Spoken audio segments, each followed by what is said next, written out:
esto se está grabando, ¿no? Sí, desde la facultad. Y bueno, para pedirle la copia y después subir ¿cómo es? Subir para que quede como material. En la plataforma. Sí, no sé con quién hay que hablar eso, pero vamos a hacer así, se les pasa y queda por todos. Claro. Y creo que cada cátedra tiene un responsable para alzar en la plataforma. Lo que pasa es que en la facultad no hay nadie. Yo estuve por la facultad y está todo cerrado. Está cerrado. Hasta el viernes está cerrado. Tendremos que comunicarnos con Marcelo Puglieso para que le pase la contraseña para alzar todo lo que está. Sí, sí. Pero de igual manera todas las clases están grabadas y queda todo claro, a través del Zoom de la universidad. Claro, para que ellos cuando quieran puedan revisar, repasar la clase y todas esas cosas. Así que,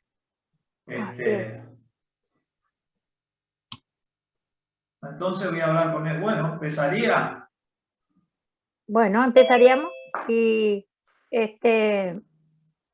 la licenciada Ríos había preparado también uno que solemos dar siempre en la parte práctica, pero algo más con imágenes, el manejo del carro de paro, todo un equipo, un trabajo muy bien elaborado por la licenciada. Bueno, Bien. le escuchamos su clase entonces. ¿Vale? Bueno, entonces buenas tardes a todos. Les voy a hablar de la unidad 5, que es concerniente al sistema nervioso. Sería bueno que silencien los micrófonos porque estoy hablando por un micrófono común, no tengo el inalámbrico ahora.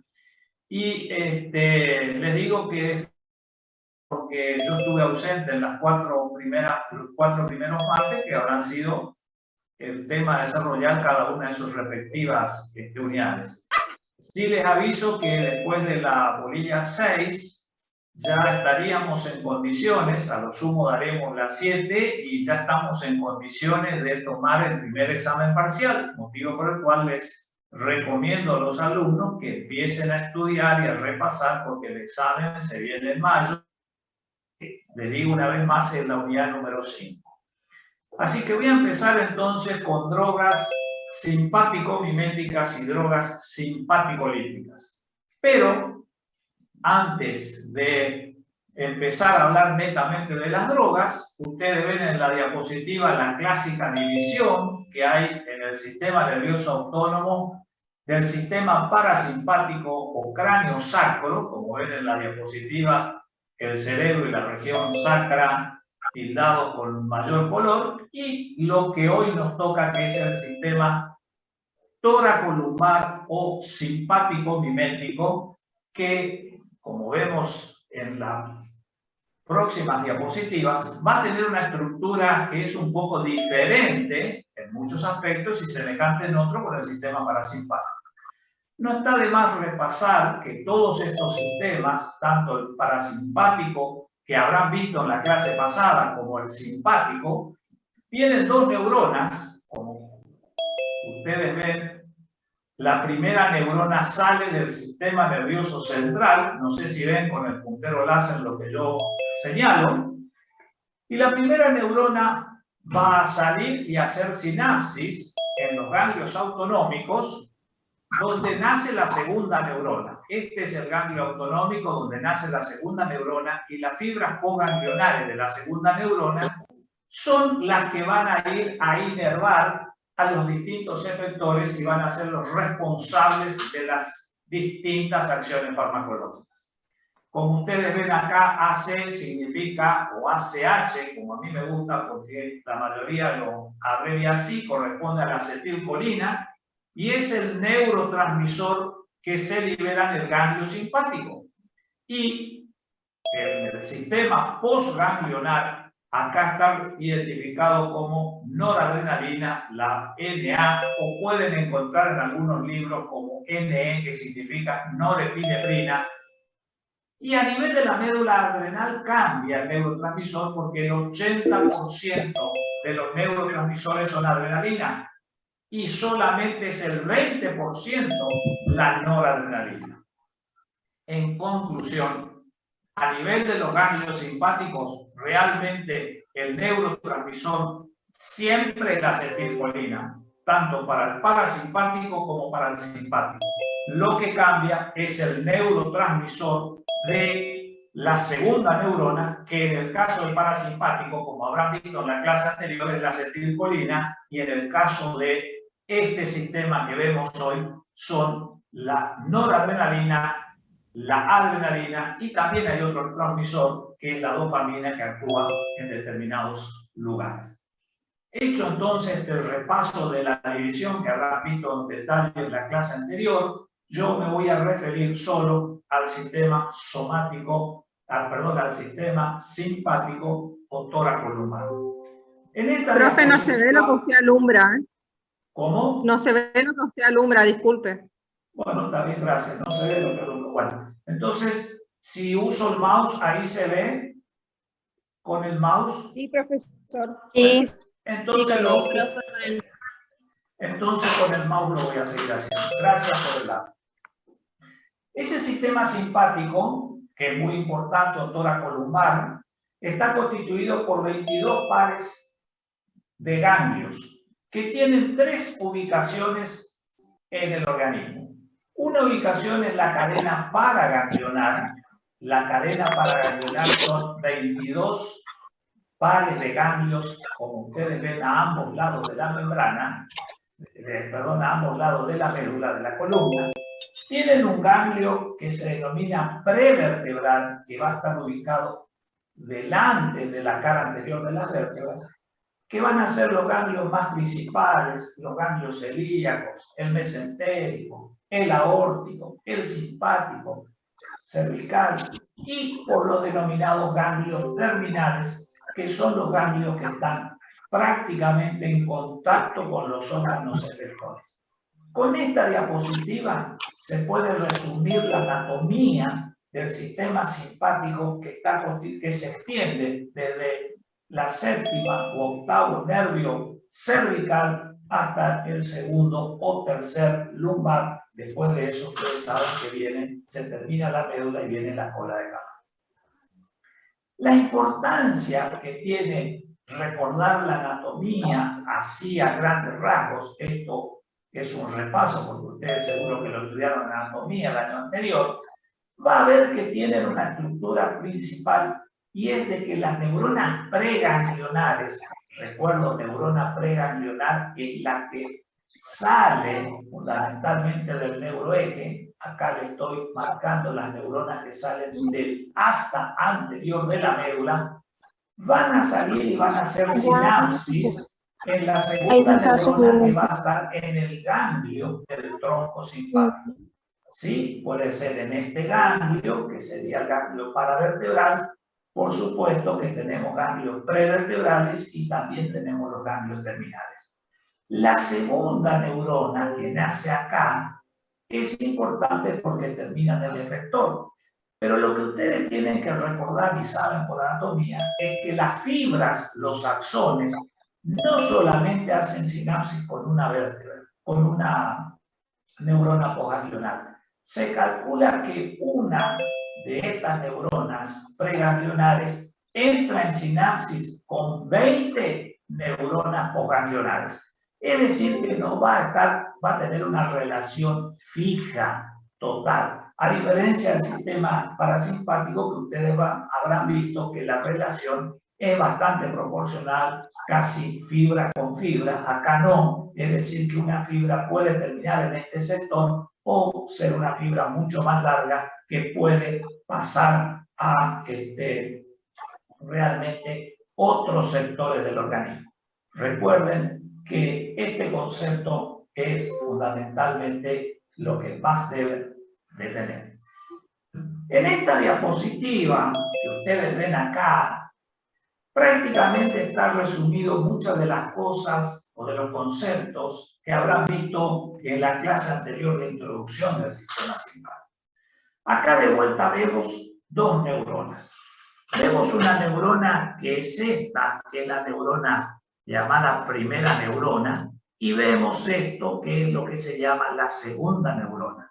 Esto sería la fibra presináptica y esto es la fibra postsináptica o primera neurona o segunda neurona o con el nombre que cada uno de ustedes prefiera.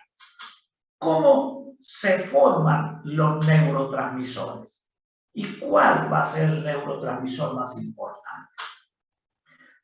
Por la anatomía, nosotros sabemos que las fibras preganglionares en su extremo distal tienen una serie de dilataciones que se denominan botón adrenérgico. Este es el esquema de lo que sería un axón. En su parte terminal tiene todo esta región ovoidea que ven acá, que es el botón adrenérgico.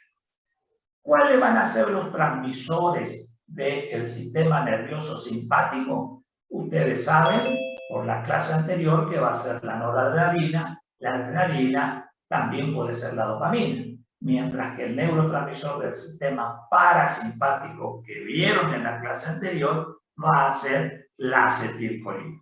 Entonces, como hoy es sistema simpático, de ahora en más voy a hablar exclusivamente del sistema simpático. ¿Cómo se va a formar la noradrenalina?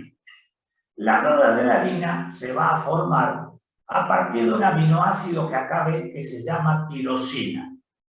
Y si ustedes me acompañan interpretando esta diapositiva, les va a ser de mucha utilidad cuando repasen el tema. La tirosina está fuera de esta célula, que es una célula nerviosa. Entonces significa que la tirosina viene de los alimentos, viene del medio extracelular. Y la tirosina ingresa a la terminación llamada botón adrenérgico y por una enzima que es una tirosina hidroxilasa se va a transformar en dopa. La dopa, por una dopa de carboxilasa, que es otra enzima, se va a transformar en dopamina, que como les dije puede ser de por sí solo un neurotransmisor. Pero la dopamina, por una enzima que se llama dopa de carboxilasa, se va a transformar en noradrenalina. Y la noradrenalina es el neurotransmisor por excelencia del sistema simpático. Repito, la noradrenalina es por excelencia el neurotransmisor del sistema simpático. Una vez que se ha formado, como ustedes saben, por una serie de reacciones enzimáticas, esta sustancia llamada noradrenalina, que es un neurotransmisor, va a ser eliminado hacia esta región blanca, que es la hendidura sináptica, para que este neurotransmisor interactúe con los receptores de la membrana postsináptica y pase la información a la neurona postganglionar. ¿Cómo se va a hacer esto? Nosotros sabemos que la noradrenalina, y después vemos en profundidad en otras diapositivas más adelante este mecanismo, va a necesitar de la entrada de un ion calcio. Y ese ion calcio que entra de la hendidura sináptica hacia el interior, siempre el calcio entra desde el medio extracelular al medio intracelular, va a permitir que las vesículas sinápticas, que son esos dispositivos intracelulares donde se almacenan las moléculas de noradrenalina, vayan al medio, a la membrana plasmática de la neurona y por un mecanismo de exocitosis se liberen al medio extracelular. Entonces, este medio extracelular que está entre una neurona y otra neurona es lo que se denomina la sinapsis. Este neurotransmisor, que repito es por excelencia el neurotransmisor del sistema simpático, va a necesitar de dos receptores están acá, pero va a necesitar de receptores para interactuar con la segunda neurona o neurona postsináptica. ¿Cuáles van a ser esos receptores? Van a ser los denominados receptores alfa y van a ser los denominados receptores beta. Muy bien, entonces la noradrenalina, liberada por exocitosis en el espacio intersináptico, se va a unir al receptor alfa y al receptor beta. Más adelante vemos estos números. Por ahora simplemente quiero que se graben alfa y beta. Y entonces al interactuar el neurotransmisor con ese receptor, va a permitir una serie de modificaciones electroquímicas en esta neurona, la segunda, para llevar a cabo su acción farmacológica. La pregunta, para terminar de interpretar esta diapositiva, es: ¿pero se va a producir en forma continua la noradrenalina? Y la respuesta es no. La noradrenalina se va a formar en función a los estímulos, pero una vez que interactúe con los receptores alfa y que interactúe con los receptores beta, la noradrenalina necesita ser inactivada. Caso contrario, la vida sería imposible, porque estaríamos en un momento de excitación continua. ¿A qué se debe que la noradrenalina se inactive? Se debe fundamentalmente a dos enzimas. Una es la monoaminooxidasa, que hay en algunas estructuras que son numerosas en la parte terminal del botonado enérgico, como son las mitocondrias, y también en el medio extracelular, en el espacio sináptico. Monoaminooxidasa. Monoaminooxidasa es una de las enzimas que degrada a la noradrenalina. Y la otra de las enzimas que degrada a la noradrenalina es la denominada COM, que significa catecol oximetiltransferasa. Repito, la noradrenalina en el espacio intersináptico, una vez que se ha unido a los receptores alfa y beta donde actúan, va a ser eliminado. ¿Por qué? Por la monoaminooxidasa y la COM o catecol oximetiltransferasa. Pasa algo semejante a lo que habrán visto en la clase anterior con la acetilcolina, que era desactivada por una enzima que era la acetilcolinesterasa. Entonces, ¿qué otra cosa es importante que ustedes interpreten junto a mí en este momento, en esta diapositiva, que les va a ser de facilidad? Algo que me adelanta: la ubicación de los receptores. Acá les he mostrado que hay receptores alfa y que hay receptores beta que están ubicados en la membrana postsináptica. Pero también acá vemos receptores alfa y beta que están ubicadas en la región, en la neurona presináptica. Es decir, que podemos ya deducir, simplemente viendo esta diapositiva, que los receptores por donde va a actuar la noradrenalina o la dopamina, la dopamina sí también, y la adrenalina, que es una metilación de la molécula de noradrenalina, van a ser en receptores alfa, que pueden ser presinápticos o que pueden ser postsinápticos. Las funciones de los receptores alfa presinápticos y de los beta presinápticos, que son, como dice este dibujo, de tipo 2, alfa 2 y beta 2, tienen una función de autorregulación. Permiten que este mecanismo siga produciéndose. Y los receptores alfa y beta, que van a ser postsinápticos, son los que van a llevar a cabo la acción farmacológica en los órganos. Efectores, o sea, las acciones farmacológicas que vamos a ver más adelante. Hecho esta pequeña introducción en nada más que 3 diapositivas de lo que es la farmacología, o lo que es la anatomía, la histología y la fisiología del sistema simpático, que ustedes ya lo saben por anatomía, por histología, por bioquímica, por fisio, etc. Voy a pasar a hablar de las drogas simpático-miméticas y de las drogas simpático-líticas. Entonces, ¿cómo denominamos o cómo llamamos a las drogas simpático-miméticas? Las drogas simpático-miméticas van a ser fármacos que tienen la capacidad de activar el sistema simpático adrenérgico. La otra particularidad o el otro concepto para entender el tema es decir que las drogas simpático-miméticas imitan las acciones de las catecolaminas naturales.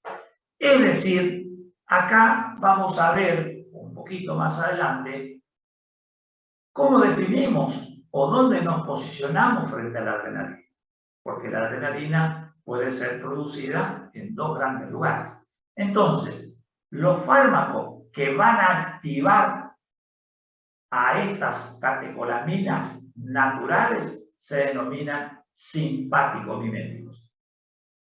Y me gusta fundamentalmente decir que las drogas, siempre en la clase 2, un video que di o que estoy por dar, ya no recuerdo, siempre digo que los fármacos no crean por sí acciones farmacológicas. Los fármacos lo único que hacen es o incentivar, ya sea activando, o de inhibir, es decir, bloqueando acciones que están perfectamente programadas. Entonces, simpático-miméticos, fármacos que activan el sistema simpático o adrenérgico. Y acá nos detenemos con adrenalina o epinefrina, que es un neurotransmisor. Nosotros sabemos que ya hace casi más de 100 años, en 1895, se descubrió a la adrenalina. Y creo que a más tardar en 1903 o 1905 se logró sintetizar la adrenalina. Y se la denominó epinefrina, que es lo mismo, en clara alusión a la ubicación anatómica de la glándula que producía. Y entonces nosotros vemos acá dos cosas. Que la adrenalina o epinefrina es una catecolamina natural y también es una sustancia sintética. Es una sustancia natural porque es producida por esta estructura que es la denominada médula suprarrenal. Nosotros sabemos que la suprarrenal, que se llama así porque tiene la forma del casquete ubicada en el polo superior de los riñones, es una glándula. Es una glándula donde sabemos que la corteza tiene 3 capas histológicas. Si repasamos histología, tiene una zona fascicular, una zona glomerular y una zona reticular, que sintetiza los minerales, los glucos y las relacionadas con las hormonas sexuales. Y la corteza, que es lo que nos interesa a nosotros, elabora la médula. Y que incluso embriológicamente la médula es bastante parecida en su composición a los ganglios. Ahora, nosotros podemos decir entonces que la adrenalina o epinefrina es una hormona porque es sintetizada por una glándula. Pero también vimos en la clase de introducción, ustedes vieron en la clase anterior seguramente, que la adrenalina es una sustancia que también es un neurotransmisor. Y es un neurotransmisor porque permite el paso de la información entre ambas neuronas. Entonces, la adrenalina es una catecolamina natural y es una catecolamina sintética. Esta diapositiva que yo les pongo acá va a estar relacionada más adelante con lo que es realmente la ubicación de los receptores. Porque vamos a ver que hay drogas que prácticamente no tienen mucha interacción y que solamente bloquean la producción de las catecolaminas naturales. Y hay otras que realmente no van a tener relación esos receptores. Entonces, recordamos que la adrenalina es una catecolamina natural, pero también es una catecolamina sintética que es perfectamente administrada y la forma de presentación de ella, como ustedes sabrán, es exclusivamente en forma inyectable. Vemos los receptores adrenérgicos por los que actúa el sistema simpático. Tenemos los alfa y fundamentalmente los beta. Los alfa son de dos tipos, alfa 1 y alfa 2. Estos, que pueden ser posinápticos, recuerden que en alfa 2 también puede ser presináptico. Y los receptores beta tenemos tres tipos que van a estar ubicados más adelante, vemos en la diapositiva: corazón, pulmón, útero, adipocito, endotelio vascular, etc. Pero en la siguiente vemos los receptores alfa 1, donde van a estar en los vasos sanguíneos, y la acción que va a tener es la vasoconstricción. En el útero, que es lo que va a producir una contracción. En el ojo, va a producir una midriasis. En el hígado, glucogenólisis. Y los receptores alfa 2 tenemos en las plaquetas, donde aumenta la agregación plaquetaria, y también tenemos en el páncreas. Entonces, la importancia de saber dónde están los receptores alfa es lo que nos va a permitir a nosotros entender cuál es la acción farmacológica de una determinada droga. Y los receptores beta, lo mismo. Como ustedes, esta clase está siendo grabada, van a tener para escuchar las veces que quieran, así que voy a pasar esta diapositiva. En todo caso, me voy a extender algunas cosas de ella más adelante. Está en inglés, de un libro de farmacología, pero es claro y fácil de traducir. Habla de los receptores alfa 1, las acciones que tiene, que son la vasoconstricción, el aumento de la resistencia periférica, el aumento de la presión, la midriasis, actúa sobre aumentando el esfínter de la vejiga, como vamos a ver más adelante, y así tenemos las acciones de todos ellos, de los alfa 2, de los beta 1 y de los beta 2, que, como les dije, al ser grabado, esto lo pueden leer tranquilamente. Prefiero explicarles antes que se lee la diapositiva. Con respecto a la clasificación de estas drogas, hay distintas formas de clasificación de estas drogas. Tenemos los agonistas directas, que es donde yo voy a hacer hincapié. Por lo general, cuando hablamos de drogas miméticas políticas del sistema para o del sistema simpático, uno hace referencia a este gran grupo, que es el grupo de los agonistas de acción directa. Pero en la clasificación también hay otras drogas simpático-miméticas que actúan de otra manera, que son las que actúan de forma indirecta. ¿Qué significa que actúen de forma indirecta? Que aumentan la disponibilidad de la noradrenalina, ya sea porque estimulan la síntesis, como la L-Dopa. Entonces, si yo tengo L-Dopa, será una droga útil para la enfermedad de Parkinson. Si se estimula la liberación, el caso de la norepinefrina, de los botones adrenérgicos o varicosidades adrenérgicas, tenemos las anfetaminas, ¿sí? Y la tiramina.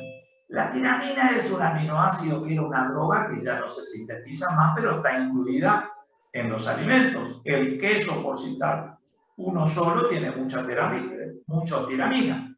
Y las anfetaminas, que se usan con fines no médicos, producen una estimulación importante. Y muchas de las sustancias que se usan ilícitamente tienen preparados de anfetamina. Por eso es la excitación, porque lo que hace es, en forma indirecta, estimular la liberación de norepinefrina. También hay otras drogas que bloquean el transporte de la norepinefrina, como es el caso de la cocaína. Y si yo les dije que dos enzimas, que eran la MAO, monoamino-oxidasa, y la catecol oximetiltransferasa, si yo tengo médicamente la posibilidad de tener fármacos que inhiban a estas enzimas, voy a seguir teniendo noradrenalina en la hendidura sináptica, en la sinapsis, y voy a seguir teniendo una estimulación. Eso se logra con algunas drogas como la selegidina, la pargilina, que son antidepresivos.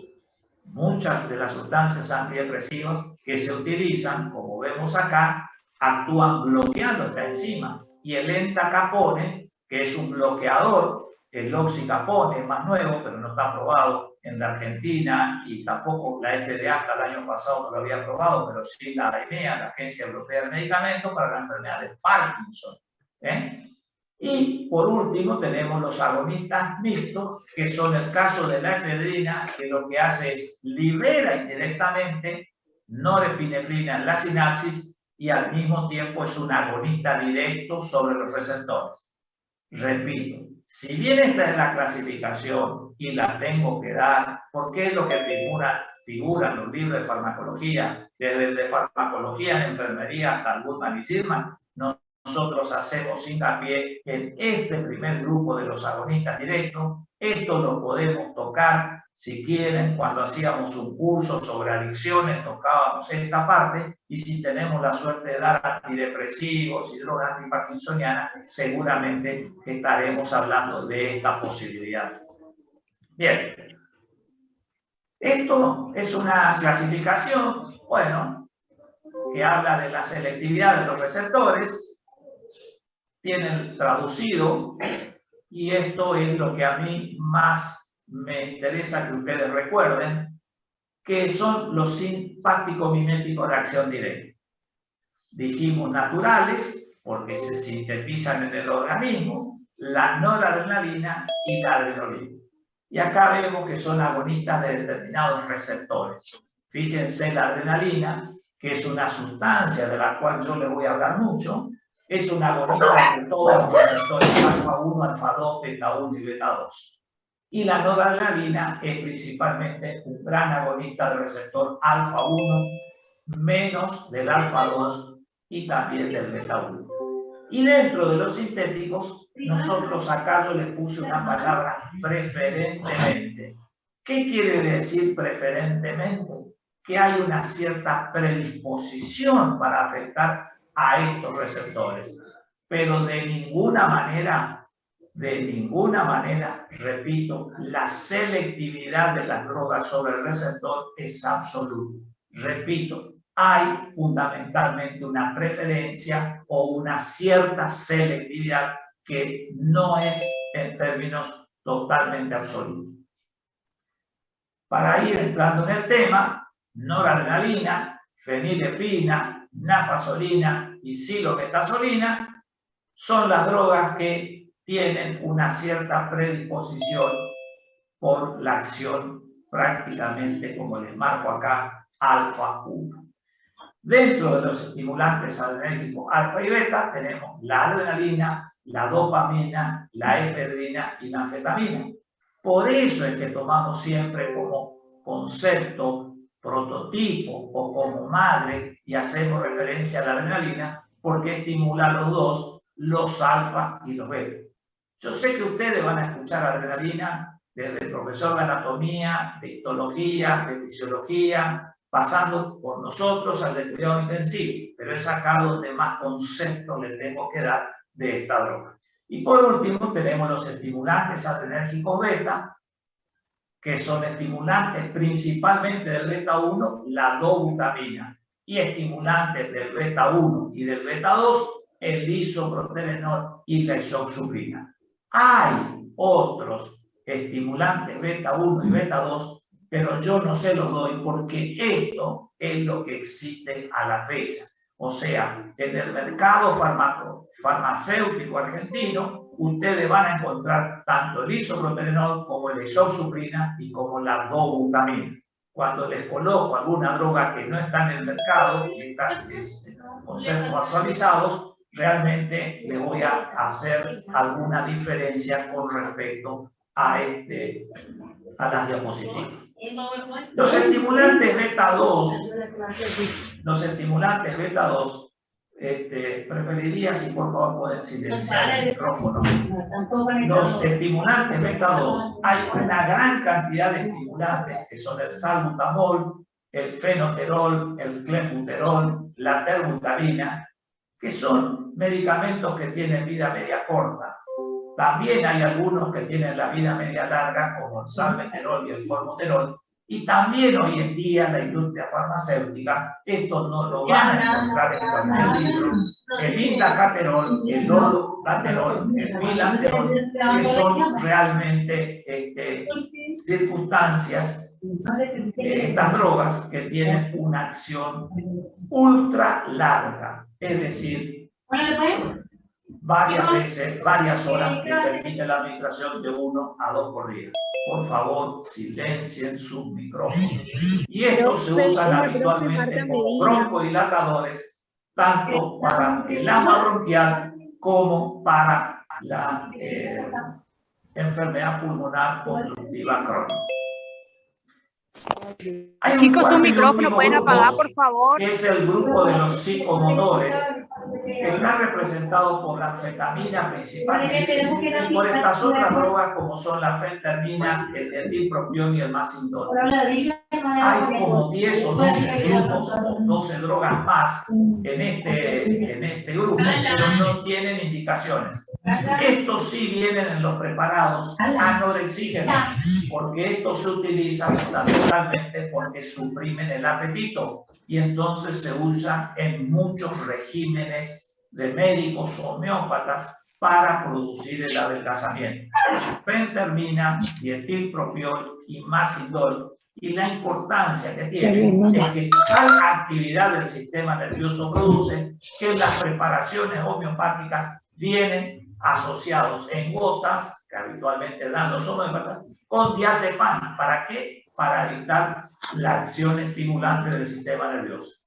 No es aconsejable usarlos, solamente había 1 o 2 preparaciones en el mercado farmacéutico argentino, pero realmente no son drogas que se utilizan.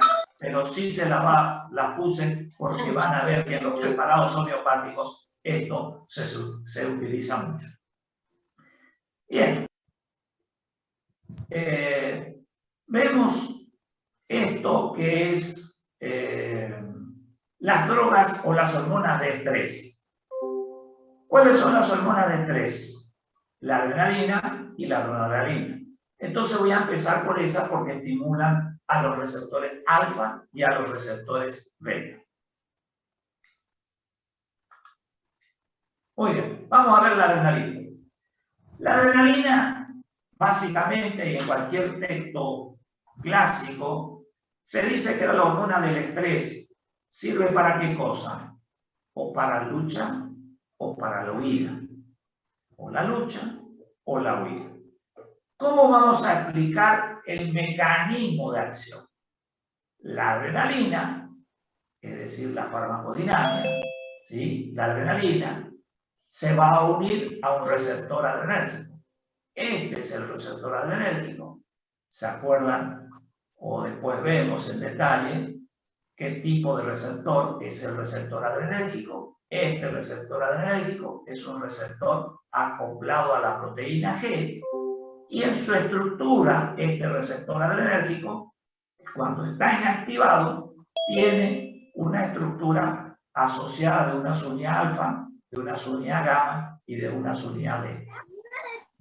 Por una molécula que consume energía, que es el GTP o adenosín trifosfato, así como el ATP es el adenosín trifosfato, pierde o transfiere la energía y produce la activación de este receptor adrenérgico. Y cuando se activa, lo que hace es modificar una enzima que es la enzima de milciclasa.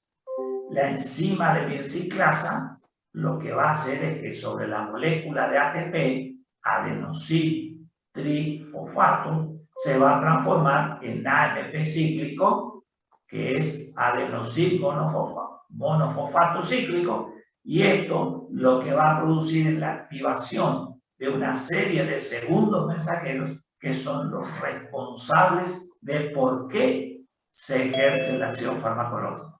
Repito, la adrenalina se va a unir al receptor de adrenalina. Con solo mirar este dibujo, ustedes saben que el receptor de adrenalina tiene una porción del receptor que está por fuera de esto, que es la membrana celular. Entonces, a esa porción del receptor de cualquier droga, sea de esta droga, en este caso la adrenalina, o de cualquier otra, se denomina dominio extracelular. Esto es lo que en cualquier texto ustedes van a ver, dominio extracelular. Esta parte del receptor adrenérgico o de muchas otras drogas, de cualquiera de las drogas que están asociadas con proteína G, se denomina dominio intramembrana o intracitoplasmático. Y entonces, si hay un dominio extracelular y hay un dominio intracelular, habrá un dominio transmembrana. Repito, adrenalina se une al receptor, se produce la activación de la adenilciclasa y la adenilciclasa lo que va a hacer es aumentar el AMP cíclico para producir proteinquinasa y hacer las acciones farmacológicas. Bien, entonces, ¿qué va a hacer sobre los receptores alfa y los receptores beta? Nosotros, ¿qué vamos a ver? Vamos a producir una hipertensión arterial sistólica. No saben lo que me costó encontrar esta foto que marca hipertensión, porque tenía distintos dibujos y ninguno el número. Entonces, miren el dibujo y se acuerdan. Hipertensión. La sistólica es mayor que la diastólica. ¿Y a qué se debe esto? Al inotropismo positivo, principalmente sobre el ventrículo, y al cronotropismo. Inotropismo, inos quiere decir fuerza, tropismo dirigido a, quiere decir que aumenta la fuerza de contracción. La adrenalina es una droga inotrópica positiva. Cronotropismo, crono significa tiempo, automatismo también significa. Cronotrópico positivo significa que aumenta la frecuencia cardíaca. La adrenalina produce hipertensión, produce taquicardia. ¿Y qué más va a producir? Vasoconstricción de los lechos capilares y venas. Esto que ustedes ven en esta diapositiva son los tres mecanismos por los cuales se puede decir que la adrenalina produce hipertensión arterial. Repito, estos son los tres mecanismos por los cuales se desarrolla una hipertensión arterial. No está de más las propiedades del corazón, porque vamos a ver que la adrenalina también actúa sobre las cuatro propiedades del corazón: la excitabilidad, el automatismo, la conductibilidad y la contractilidad. Ya vimos sinotropismo y ya vimos cronotropismo. El dromotropismo es la conductibilidad. Dromotropismo es la conductibilidad. Ustedes saben que el corazón tiene un sistema eléctrico. El sistema eléctrico está en el nódulo sinusal, tiene un nódulo aurículo-ventricular, tiene un haz de His con una rama izquierda y una rama derecha. Y la rama izquierda tiene una rama anterior y tiene una rama posterior. Dromotropismo, es decir, aumenta la conductividad, significa que acelera la conducción, el paso del impulso nervioso por este sistema especializado y por las fibras de Purkinje. Eso es lo que ustedes van a conocer en cualquier texto como el dromotropismo.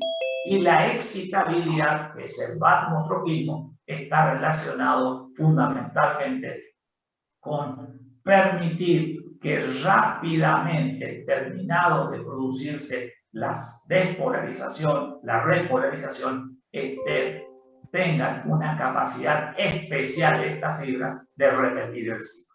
Entonces, ¿qué va a hacer en el corazón? Donde de paso hablamos de los receptores beta 1, hay receptores beta 2 y también hay receptores alfa. Entonces, ¿qué es lo que va a producir? Taquicardia, cronotropismo positivo, inotropismo positivo, dromotropismo positivo, vasotropismo positivo y fundamentalmente la adrenalina lo que hace es aumentar el consumo de oxígeno y produce cambios en el electrocardiograma. Yo cuando preparaba estas diapositivas lo hacía recordando que hay muchos licenciados de enfermería que tienen el curso de especialistas en la parte cardiovascular. Y es importante que ustedes sepan y que les hable así, Porque muchos de ustedes a lo mejor el día de mañana trabajarán en un centro de salud, quizá donde no les es tan importante la clase de hoy, o muchos trabajarán en una unidad coronaria, en una unidad de terapia intensiva. Licenciados de enfermería son los que hacen muchas veces los electrocardiogramas, y no es que lo hacen, los interpretan porque ya se capacitan. Hay personal técnico que hoy hace ecocardiografía, es decir, ecografías cardíacas, y las interpreta. Son personal de enfermería el que tiene contacto con estas drogas y hace pruebas ergométricas. Un ejemplo de ello es el Instituto de Cardiología de Corrientes, donde realmente esto es sumamente familiar para ellos y lo saben perfectamente. Y le puse cambios en el electrocardiograma que son similares a los de una isquemia cardíaca. ¿Por qué? Porque la adrenalina se dan situaciones de shock, se dan situaciones de gravedad, como vemos más adelante, y entonces cuando uno hace un electrocardiograma puede simular una isquemia, y uno tiene que saber hasta dónde es una isquemia del paciente y hasta dónde es una alteración electrocardiográfica por la droga. La adrenalina en el músculo respiratorio, si ustedes ven este dibujo, significa el pulmón de un paciente con asma. Con solo mirar la imagen, ustedes se dan cuenta que el pulmón de un paciente que tiene asma, sus fibras musculares están engrosadas, están contraídas, llenas de abundantes secreciones habitualmente, y a veces en los casos crónicos con un engrosamiento de las fibras musculares. Entonces, ¿qué van a hacer la adrenalina y estas drogas en los pacientes con asma? Producir broncodilatación. Por eso los agonistas beta-2 se los llaman broncodilatadores. Y no solamente van a dilatar la vía aérea, sino que van a inhibir a los mediadores inflamatorios por la importancia que tiene del receptor beta, y también va a disminuir las secreciones y la congestión mucosa, pero eso por un efecto alfa. Por eso es que la adrenalina produce una broncodilatación. A nivel del músculo lisurinario, si ustedes ven este dibujo, esta diapositiva, nosotros sabemos acá, donde yo le muevo con el mouse, que hay un músculo que se llama el músculo detrusor de la vejiga. Esto es el músculo detrusor de la vejiga. Este músculo detrusor de la vejiga, cuando se contrae, aumenta la presión dentro de la vejiga, facilitando la expulsión de orina. Pero también nosotros sabemos que tenemos un músculo que se llama del trígono. ¿Qué era el trígono? Ustedes saben por anatomía que el trígono era la parte de la vejiga que no se extiende. Todo esto se extiende, se contrae y se relaja, pero el trígono es la porción de la vejiga que es una porción inextensible. Bueno, en el músculo detrusor, que ustedes saben que en el músculo detrusor también hay receptores colinérgicos, principalmente los muscarínicos. En el detrusor, como estamos hablando de simpático, hay receptores beta y son los encargados de producir una relajación. Y en el músculo del trígono y en el esfínter alfa, el esfínter de la uretra, hay receptores alfa, que son los que permiten que uno tenga una contracción.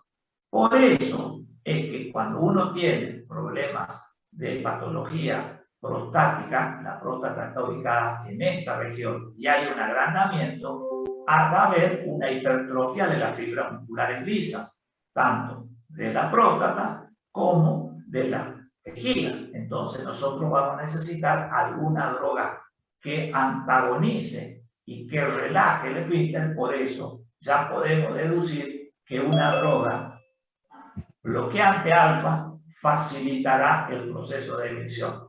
Como estamos hablando acá de las acciones, sí va a haber una dificultad para la emisión o va a favorecer, depende de la droga, la retención que tenemos a nivel de la orina.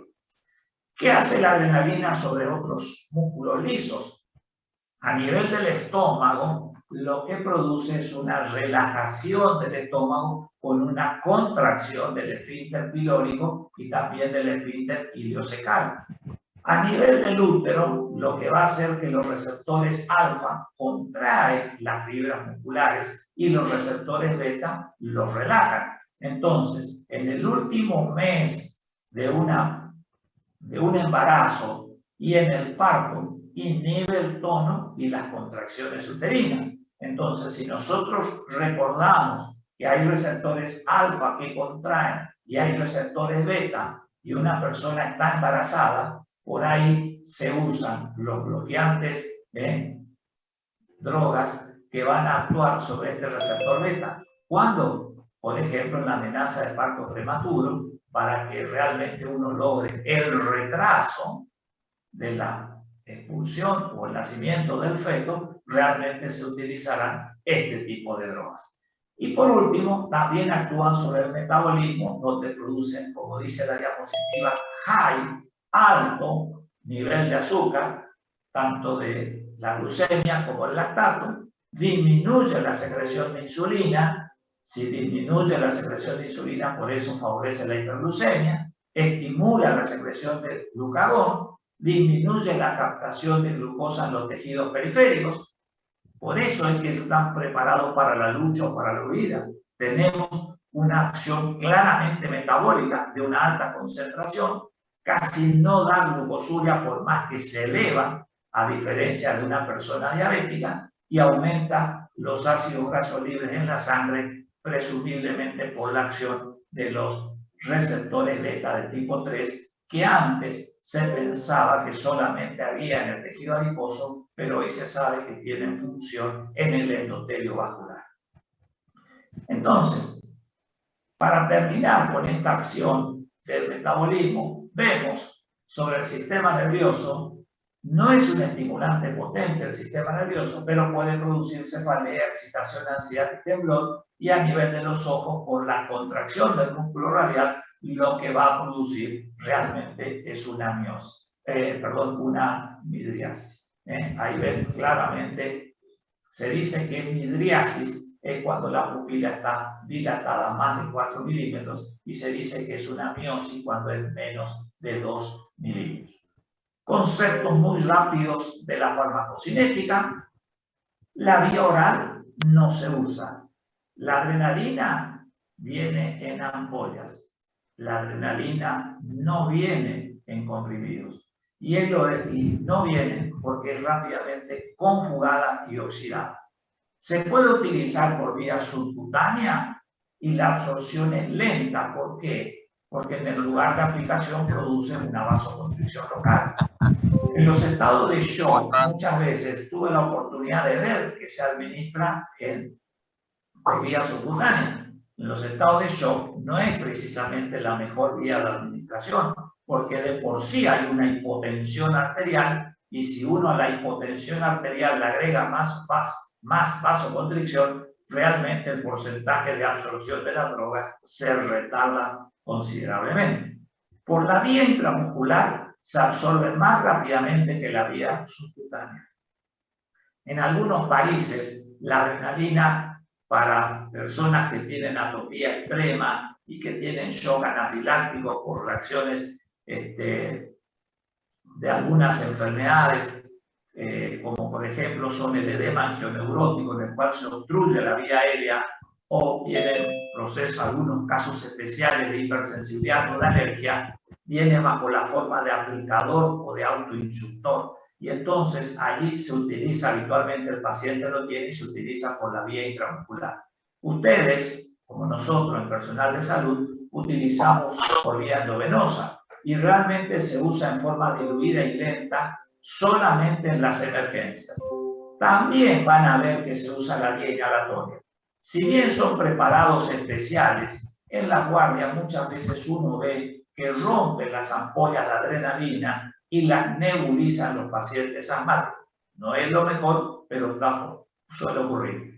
Si bien la acción prácticamente va a ser más circunscrita a la vía aérea, es importante que sepan de que puede ocasionar reacciones adversas porque se absorbe, y las más temidas, por supuesto, son las arritmias. También farmacológicamente debemos recordar que el hígado es un órgano que tiene muy alta concentración de las enzimas que la metabolizan, como son la monoaminoxidasa y la catecol oxametiltransferasa, y que realmente se eliminan en muy poca cantidad, fundamentalmente por órgano. ¿Cuáles van a ser las reacciones adversas de la adrenalina? La primera parte de la diapositiva lo explica todo. El efecto más temido es la hemorragia cerebral, porque da hipertensión rápida y muchas veces puede producir una hemorragia cerebral, un ACV hemorrágico que puede poner en peligro la vida del paciente, y las arritmias son las complicaciones más graves de la adrenalina. Las otras complicaciones son la hipertensión arterial, la taquicardia y las palpitaciones. Otras que pueden desencadenar o agravar una cardiopatía isquémica. Eso es común porque, como les mostré anteriormente, aumenta el consumo de oxígeno. Si aumenta el consumo de oxígeno y yo tengo un infarto o una angina de pecho donde no me lleva oxígeno, lo que se produce es un agravamiento del cuadro. Por eso es que es importante, antes de dar adrenalina, ver el estado cardíaco de la persona, salvo la excepción es que se trate de una fibrilación ventricular, o como la gente llama vulgarmente paro cardíaco, que es una de las urgencias más temidas por todos. Y a nivel cerebral, como les dije, cefalea, ansiedad, insomnio, midriasis, etc. Dos conceptos fundamentales. ¿Cuál? La adrenalina, como le dije, viene solamente en forma de ampollas. Y es importante que ustedes sepan la concentración, viene 1 en 1000. La dosis es de 0,1 a 0,3 miligramos. La ampolla trae 1 miligramos. Si por error alguien, por desconocimiento, colocó una ampolla entera sin diluir rápidamente de una adrenalina, dependiendo de la patología que tiene el paciente, puede ocasionar serias reacciones adversas y agravar la morbilidad.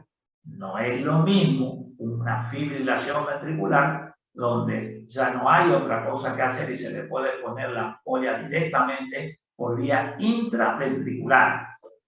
El médico de guardia, el enfermero especializado, busca el espacio intercostal y coloca la aguja en dirección hacia el hombro izquierdo, va aspirando. Cuando sale sangre roja a presión llena la aguja, instila la ampolla de adrenalina dentro de la cavidad del ventrículo derecho. Si estamos en una situación de paro, obviamente no hay nada que hacer. No va a ocasionar mayores problemas, porque en el paro la presión es cero, pero me refiero a la presión arterial. Pero, obviamente, ponerle en forma endovenosa a un paciente con una crisis asmática, que de por sí puede estar hipertenso por la hipoxia, puede significarle una crisis hipertensiva, una encefalopatía hipertensiva o, cuando menos, un ACV hemorrágico y la muerte del paciente. Motivo por el cual los cuidados de enfermería de estas drogas del sistema simpático habitualmente son múltiples y se pueden resumir con esta parte de la diapositiva, donde obviamente se usan en situaciones especiales y se necesita el control del pulso, el control de la presión, que se hace a través de monitores, un electrocardiograma en forma continua, si el paciente por una patología está respirado o está en diálisis, en estado de shock o post-trasplante, obviamente que las funciones y los cuidados van a ser múltiples en función a los distintos órganos comprometidos que tiene el paciente. Pasamos al otro neurotransmisor, la dopamina. La dopamina, les dije que actuaba sobre estos receptores, pero también actúa sobre unos receptores que se llaman D1 o dopaminérgicos de tipo 1 periféricos. Hay 5 subtipos de receptores de la dopamina y están ubicados a nivel presináptico en el sistema nervioso central, que es donde van a actuar, por ejemplo, las drogas antipsicóticas. Pero hoy yo les tengo que hablar de los receptores de dopamina periféricos, es decir, los postsinápticos, Y los primeros que le dije seguramente lo vamos a ver en detalle cuando hablamos de antipsicóticos. Entonces, la acción de los receptores D1 va a ser producir vasodilatación renal, vasodilatación mesentérica, cerebral y coronaria, aumentando el flujo sanguíneo. La indicación más común de la dopamina que se usa es para estimular la diuresis. Es en aquel paciente que no orina, tiene una oliguria, es decir, tiene menos de 400 mililitros en 24 horas, entonces uno evalúa el estado de nutrición, si está deshidratado lo expande con su función fisiológica, y si el paciente está normohidratado, realmente coloca una dosis baja de dopamina para producir una vasodilatación de la arteria renal, producir un aumento del flujo por los glomérulos del riñón y de esa manera favorecer la diuresis. ¿Cómo se lleva a cabo esto? Esto que encontré lamentablemente está con angiotensina 2, que la vamos a ver en antihipertensivo. No acá, yo quiero que miren esta parte que les muestro. Y la dopamina se une al receptor D1 que está en esto. MC quiere decir membrana celular. MC quiere decir membrana celular. S quiere decir medio extracelular. Y C quiere decir medio intracelular. Y esto, SI quiere decir señal intracelular. Mirando el dibujo, lo entendemos fácilmente. Lo que hace la dopamina es unirse al receptor D1 postsináptico, que está ubicado ¿dónde? En la membrana celular, y por una activación de la proteína G, porque son receptores de proteína G, van a producir una serie de señales intracelulares.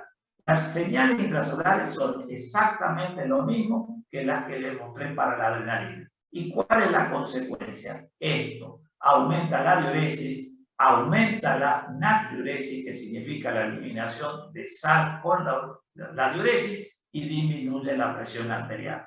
Si la dopamina dosis baja, disminuye la presión arterial, pero si la dosis de dopamina es mayor, sube la presión arterial. ¿Está? ¿Actúan solo sobre los receptores adrenérgicos? Bueno, mire, la dopamina tiene distintas dosis, que es la única diapositiva que encuentran de dosis en todo lo que le doy.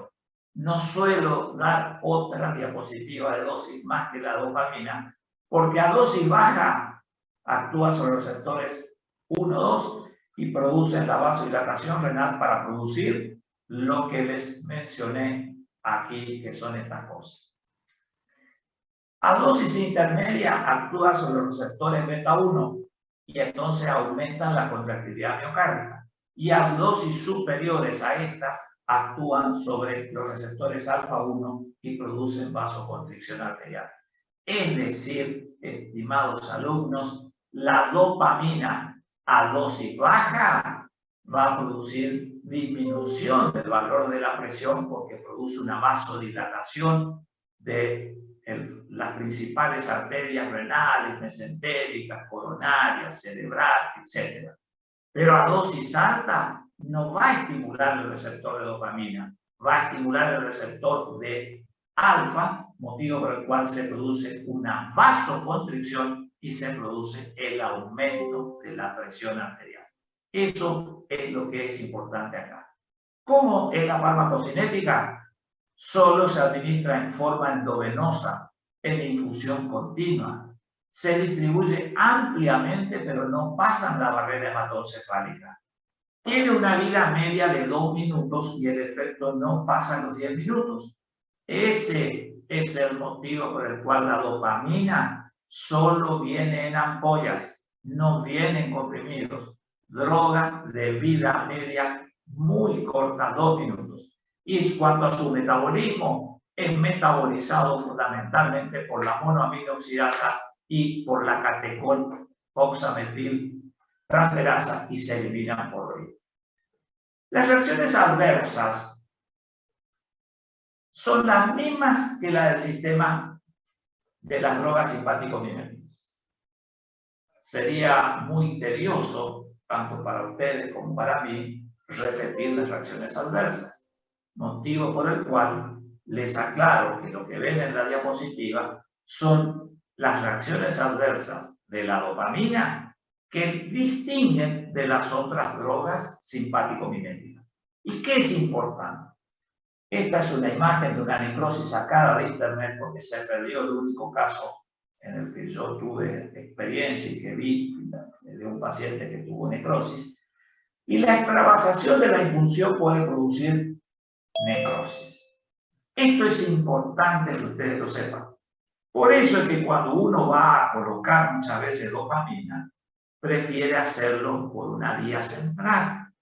Y si el paciente no tiene una vía venosa central, ustedes tienen que elegir hacer la venopuntura en las venas más gruesas, es decir, de localización proximal.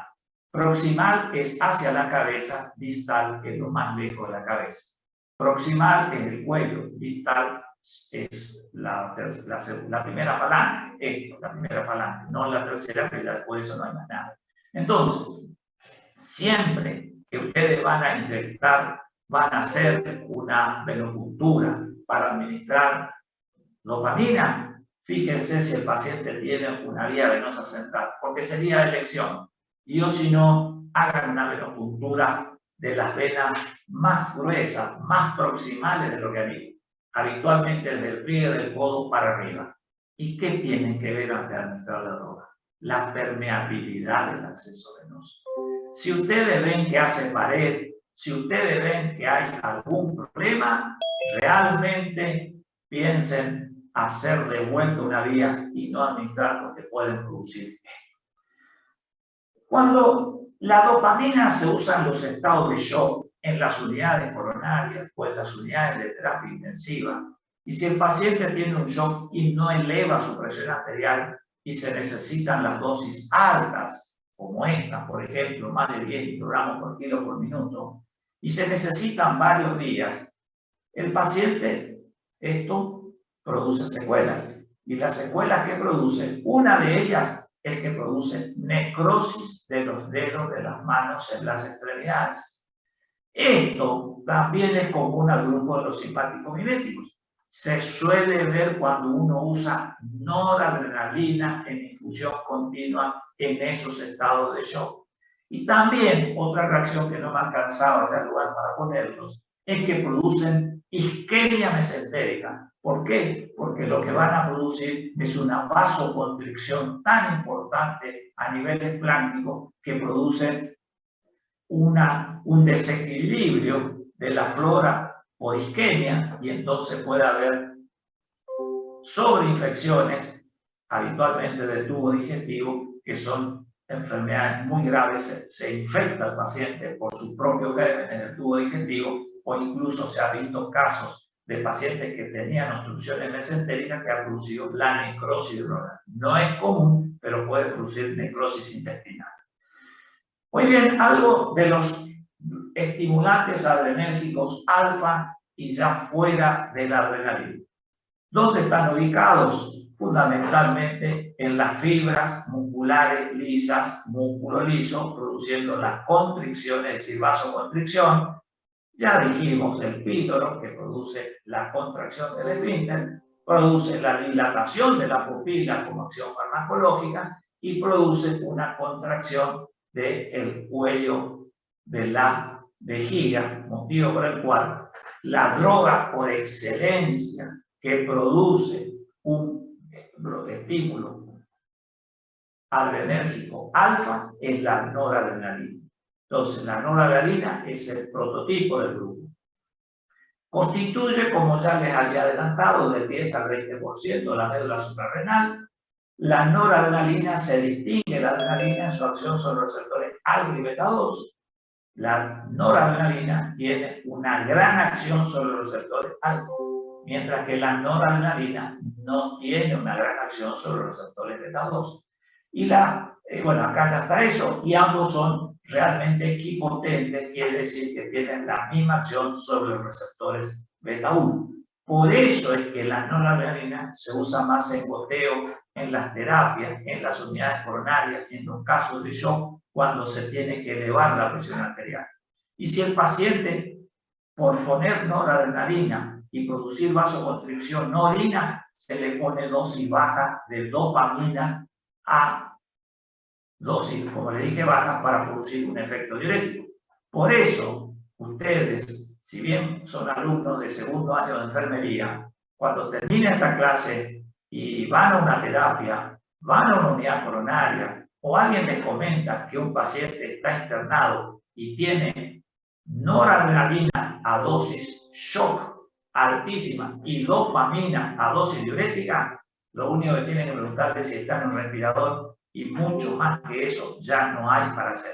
Esto se ve en las unidades coronarias y en las unidades de terapia intensiva. La noradrenalina es un agonista potente del receptor alfa, con escasa acción sobre el receptor beta 2, y es menos potente que la adrenalina en los receptores alfa de casi todos los órganos del organismo. Aumenta la presión sistólica y la diastólica porque aumenta la resistencia periférica. Disminuye el flujo sanguíneo de los riñones e intestinos. Es lo que le estaba diciendo. Por eso es que el paciente a veces deja de orinar y entonces uno complementa la noradrenalina con la dopamina dosis diurética. Situación del paciente extremadamente grave. No hay mucho por hacer por él. Produce hiperglucemia, porque es hormona de estrés, no se administra por vía oral, la vía subcutánea tiene muy poca absorción y se utiliza fundamentalmente por vía central. Y el metabolismo de la noradrenalina es por las mismas enzimas que la adrenalina, que son la MAO, monoamino-oxidasa, y la catecol-oximetiltransferasa. La eliminación de ellas es muy escasa por orina. Otra droga que ya escapa de lo que veníamos hablando, ya escapa, es la fenilefrina. Esta sí se la puede utilizar en forma ambulatoria. Salimos de la gravedad del paciente. Cuando un paciente tiene dopa, nora o adrenalina, y no es porque tiene una patología leve, es porque está con una situación comprometida. Salimos de la unidad coronaria, salimos de la unidad de terapia intensiva, vamos a la fenilefrina. Estimula los receptores alfa posináptica y tiene pocos efectos cardíacos y del músculo liso. Y ustedes ven acá una foto que dice Alzatén. También hice una excepción y les puse, por única vez creo, por lo menos no lo había hecho hasta ahora, de un nombre comercial de un producto argentino, porque a mí no me sponsorea para la clase más que la motivación que yo tengo de estar frente a ustedes y de transmitir la experiencia que tengo y el conocimiento que tengo. No tengo sponsoreo de ningún laboratorio y acá le hago publicidad a un laboratorio con el nombre comercial de Alzatén. ¿Qué es el Alzatén? Se da en forma de gotas para los pacientes que tienen hipotensión. Entonces, los pacientes, cuando tienen hipotensión, los pacientes con hipotensión, se les da gotas de Alzatén. ¿Qué es el Alzatén? Fenilefrina. ¿Para qué? Para estimular los receptores alfa-posinápticos y producir una elevación de su presión arterial. ¿Qué hace? Las acciones farmacológicas son hipertensión arterial por una vasoconstricción, aumenta tanto la sistólica como la diastólica. ¿Qué hace? Reduce la circulación en la piel, en el músculo y en otros tejidos. ¿Eso es importante? Sí, porque a veces uno dice, bueno, el paciente tuvo un síncope, tuvo una reacción vagal, tuvo una lipotimia. Supongamos una reacción vagal. Ustedes saben por parasimpático mimético que cuando se estimula el vago y bradicardia hay hipotensión. El paciente puede caer y tener la lipotimia porque tiene bajo el pulso, va disminuido la presión arterial, bradicardia e hipotensión arterial. Si alguien tiene, le da. Pero al paciente habitualmente, ¿qué va a tener? Palidez de la piel. Uno le mira las uñas y ve que está sumamente pálido. ¿Por qué? Porque lo que se produce es una redistribución de los tejidos. Produce bradicardia por vía endovenosa cuando se da la fenilefrina. Por eso se suele indicar en las taquiarritmias. Taquiarritmia significa arritmias que tienen más de 100 latidos por minuto. y reducen la congestión salival y conjuntival, pero pueden tener un efecto de rebote y producen por midriasis. Todo lo que le mostré en 2 diapositivas anteriores, que eran prácticamente del efecto esta diapositiva de las acciones. Bien, sigamos entonces. Las acciones farmacológicas y la midriasis. ¿Qué podemos hacer de la farmacocinética? Por vía oral es degradada por vía digestiva. Los efectos cardiovasculares son pocos y se ven por vía endovenosa. El efecto hipertensor dura de 15 a 20 minutos por la vía endovenosa, de 30 a 60 minutos por la vía intramuscular y de 60 minutos por la vía oral, y es metabolizado por la monoaminoxidasa. Entonces, ¿para qué se usan estos?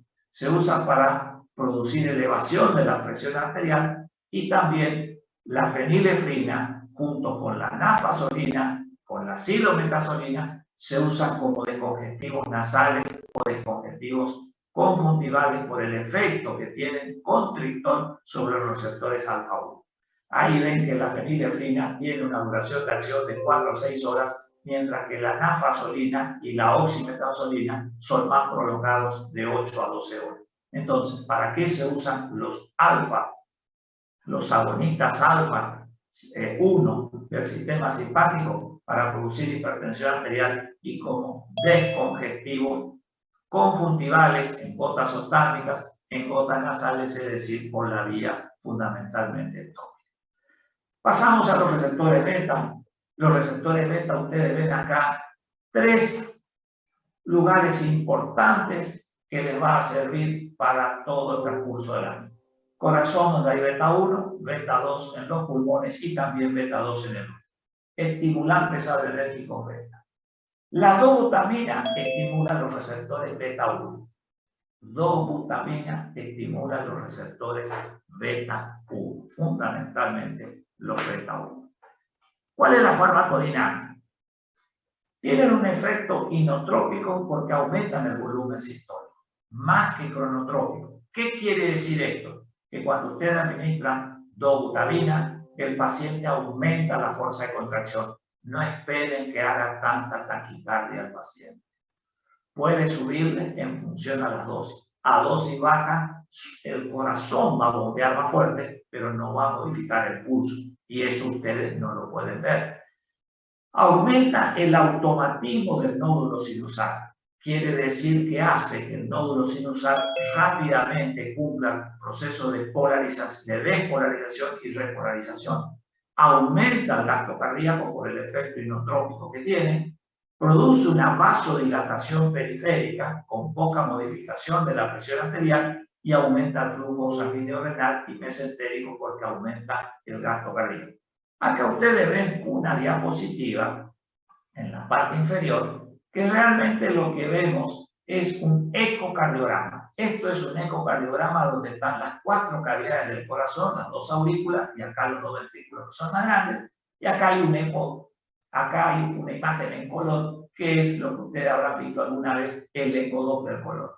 ¿Saben para qué más sirve la dobutamina? Para producir el ecocardiograma de estrés. Es decir, ¿qué significa esto? Le exigimos a nuestro músculo cardíaco más frecuencia. ¿Para qué? Para ver si tiene signos de isquemia cardíaca o para ver cómo funcionan las válvulas. Entonces, ¿qué hace el ecografista? Hace la práctica eco de estrés, que significa que le va a gotear a ustedes dobutamina, siempre está un enfermero que lo acompaña, donde se le registra un electrocardiograma, se le está registrando el ecocardiograma y se lo pasa al paciente, que a lo mejor es un atleta y tiene 80 latidos por minuto durante el procedimiento, y se le hace subir a dosis alta a 110, 120 pulsaciones o latidos por minuto, y entonces ve si realmente aparecen alteraciones de la forma en que se contrae el músculo, lo cual significa claramente que sería un estudio positivo, es decir, que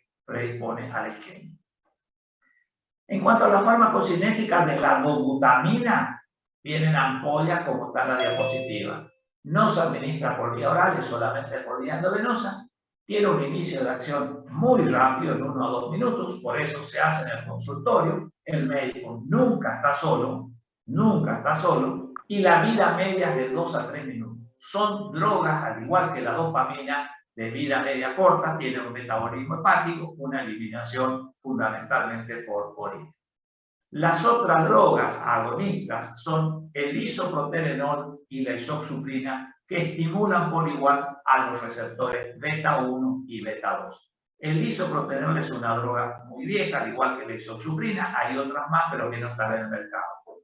¿Qué es la importancia del isoproterenol? Tiene una gran acción agonista por el corazón, por eso se utilizan las unidades coronarias.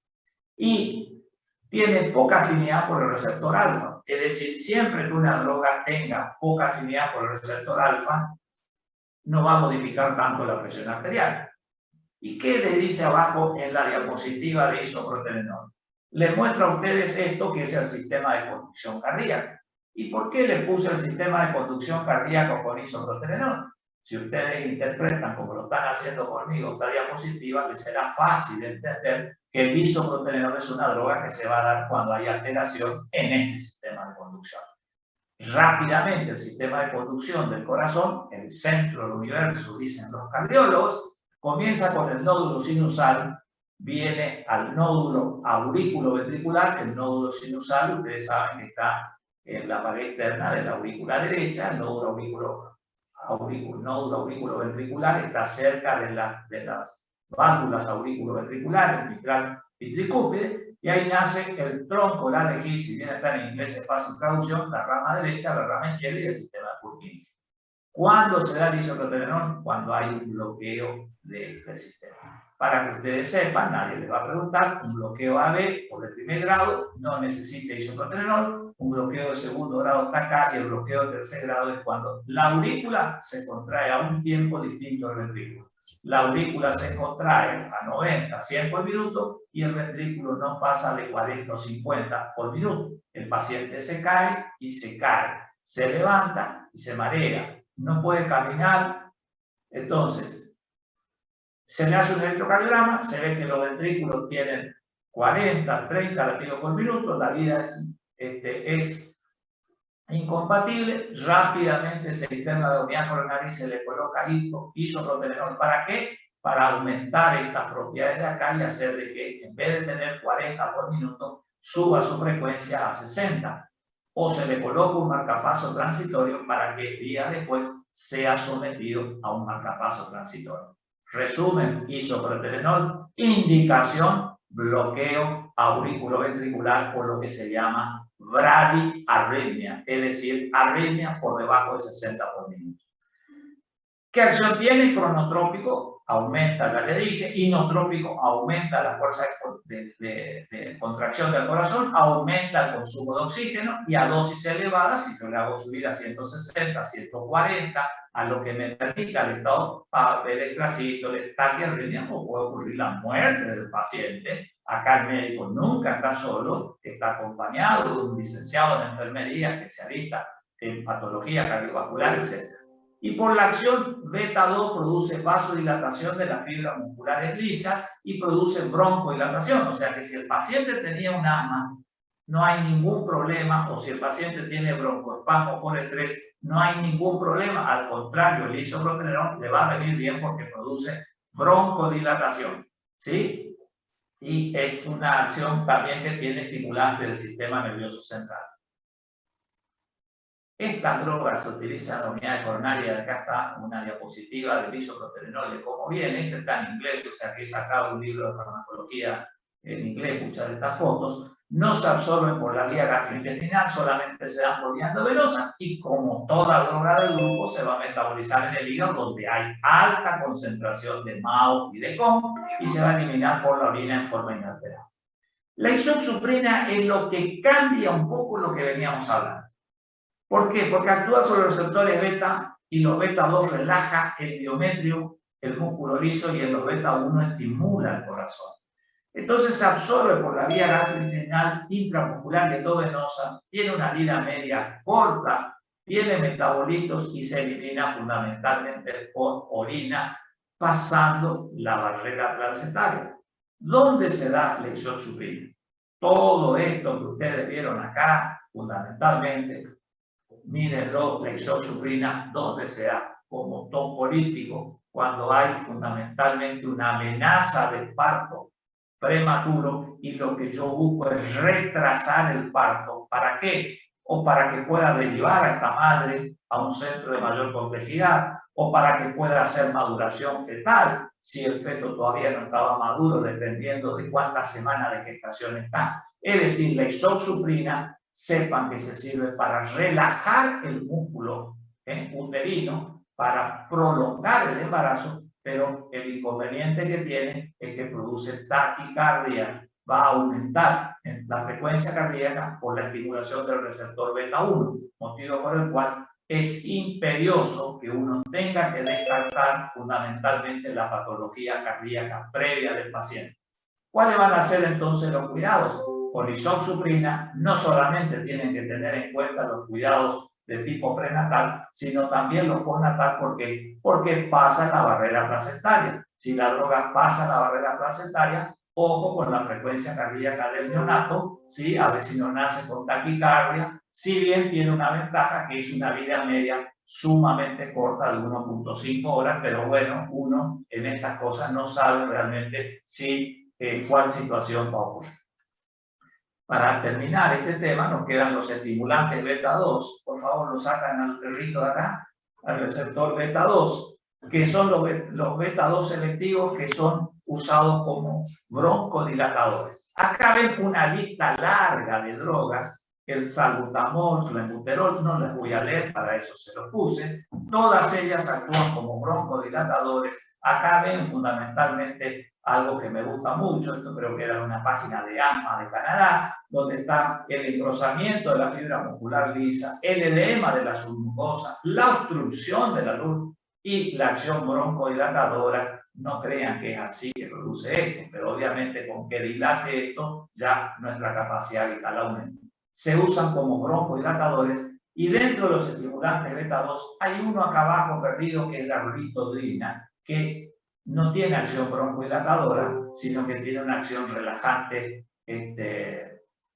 uterina. Y que realmente ritodrina eran las siglas en inglés Rapid Inicio de esta droga. O sea que la ritodrina es una droga que tiene la función de iniciarse rápido, con un rápido comienzo de acción y que fue creado solamente para la musculatura uterina. El Jutopar creo que fue retirado del mercado, me olvidé de mirar con exactitud si está en el mercado argentino, creo que había sido retirado. Acá están todos agrupadas las drogas de vida media corta, que son hasta acá. Estas dos que son drogas de vida media larga, que son el salmeterol y el formoterol, que duran 12 horas, y indapolo y bilaterol son las de acción ultra larga. Estos no los van a encontrar por ahí en los libros que les damos, son más nuevas. Y yo hablo mucho en detalle cuando les doy tratamiento del asma y tratamiento del EPOC. De todas las drogas que vieron acá, ¿cuál ustedes tienen que saber que son los prototipos del grupo para la acción broncodilatadora? Salbutamol de acción corta y salmeterol de acción larga. ¿Sí? Nadie les va a preguntar la molécula acá, nadie, y yo sé que simplemente de relleno. Salbutamol y salmeterol. ¿Cómo actúa la farmacodinámica? Fíjense, todas las drogas del grupo actúan de la misma manera. Esto es el ligando. ¿Ligando qué es? Es toda sustancia que se une a un receptor. El ligando puede ser un neurotransmisor. El ligando puede ser un fármaco. ¿Sí? El bilanterol es un fármaco. Estos son todos fármacos. O sea que no hay en forma normal en nuestro organismo. Es un ligando, la bonita beta, se une al mismo receptor beta. ¿Y qué va a hacer? Modifica el GTP a la adenilciclasa. La adenilciclasa aumenta el AMP cíclico, activa la proteína quinasa para producir broncodilatación. Todas las drogas del grupo van a actuar del mismo mecanismo, salvo alguna diferencia. Todo esto que les expliqué en este dibujo se une al receptor, acá lo tienen, se une al receptor beta 2, la unión activa la adenilciclasa con las siglas adenilciclasa que está acá, perdón, me fui una más, Después la debilciclasa aumenta el ANP cíclico. Bueno, en detalle, cuando repasen esta charla, les será mucho más fácil de ahora. Acá están las proteinquinasas, que son enzimas, está todo escrito. ¿Qué podemos decir de la farmacocinética en general? Bueno, esto yo hablo mucho en el asma bronquial, pero está escrito. Cuando se usa la vía inhalatoria, ojo, no es lo mismo que la vía oral o por la vía intraocular.